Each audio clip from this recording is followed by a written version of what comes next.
Shall we begin?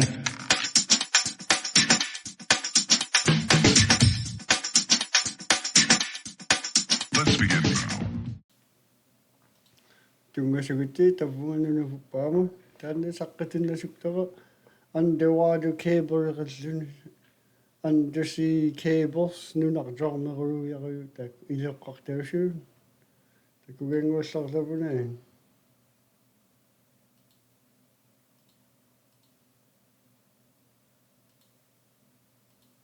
phone and data is transferred over submarine cables. Not satellite. Not satellite. Today, a maze of satellite. fiber optic cables crisscross the oceans and the U.S. If you've ever phoned or emailed someone on another continent or browsed a foreign website, you can dial up some gratitude for something that happened a century and a half ago. It's been 150 years since the first transatlantic cable began ushering in global communications. And now tech giants are taking that undersea revolution a big step further. Here's Mark Albert. When you pick up the phone to reach out and touch someone across the oceans, it's only possible because of ships like the Global Sentinel. This is cable tank number 1. And what am I standing on right now? We're standing on fiber optic cable that's going to be laid from here towards Brazil. This is how worldwide communication begins. 95% of all telephone and data is transferred over submarine cables. Not satellite. Not satellite. Not satellite. Not satellite. I found this video to be very interesting because we're always made to believe that satellites up in the skies, they are doing all the work when it comes to power and so forth, information, etc. And if there was some kind of solar event, we would be pretty much thrown back into the Stone Ages. But really, it's the undersea cables that carry the load, that do all of pretty much the work. You've heard the term Internet of Things. mittimatayik Starlink taarunnarsikallaorsimangmiu Violet Island tunnuagullukaanganna Eclipse Sound kullukaa underwater sea cable ertaroorluni naksiangortillugoqaa Starlink saqqilorsimalluni utseriatuarisimavaralukaa akkalukaa Where inanimate objects can be connected to the internet and each other. But in 2016, academic and author Dr. Andrea Matwishin took it one step further, coining the term Internet of Bodies, or IOB. She describes it as a network of human bodies whose integrity and functionality rely, at least in part, on the internet and related technologies such as artificial intelligence. That might sound far-fetched, but if you have one of these, you're already part of the IOB world. There are 3 categories of IOB based on the device's level of integration.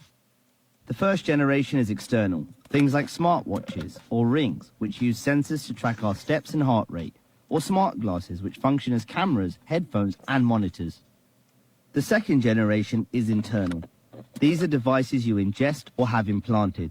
Think of pacemakers with digital implants, smart prosthetics hardwired into patients' nerves and muscles, or even digital pills that transmit medical data after being ingested. Finally, there's the third generation. These devices completely merge with the body while maintaining a real-time connection to an external machine and the internet.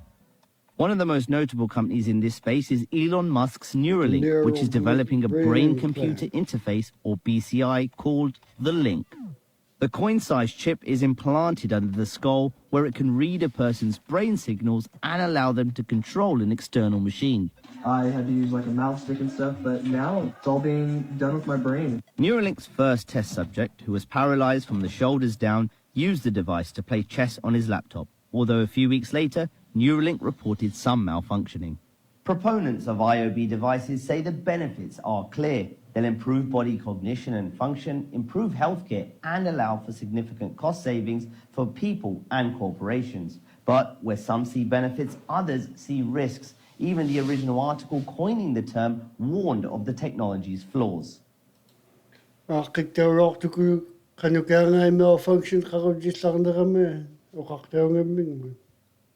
one, data protection will be paramount. Many of these devices will be able to track, record, and store personal information. Critics argue that if governments and companies got their hands on this data, they could use it to spy on citizens or turn them into revenue streams. There are also concerns around dependency, addiction, and personal safety. Former US Vice President Dick Cheney, for example, admitted that he had his heart implant's wireless function disabled in 2007 over fears that assassins could use it to cause a fatal heart attack. There are also ethical questions to consider. Could we see a world in which the rich are augmented and the poor aren't? And philosophically, will IOB challenge our notions of human autonomy and self-governance? Who will be responsible for monitoring the risks? Most IOB implantable and ingestible devices are regulated by agencies such as the Food and Drug Administration in the US or its counterparts internationally. They have a set of rules for things like cochlear implants or body part replacements, but IOB consumer devices are not under their purview. The recent emergence of these devices, their fast boom in sales and their varying capabilities somewhat explains the current patchwork of legislation at regional, state and international levels. However, there are some existing laws that could be extended to safeguard IOB data. The EU's General Data Protection Regulation, or GDPR, is designed to protect EU residents from the dangers of data breaches and cyber attacks. And in the US, the Health Insurance Portability and Accountability Act, commonly known as HIPAA, is meant to prevent a patient's information from being disclosed without consent. As an industry, there's a lot to play for. According to Mordor Intelligence, the global connected medical device market alone will be worth around $66 billion in 2024 and is expected to reach more than $132 billion by 2029. That's an annual growth rate of nearly 15%. Phone and data is transferred.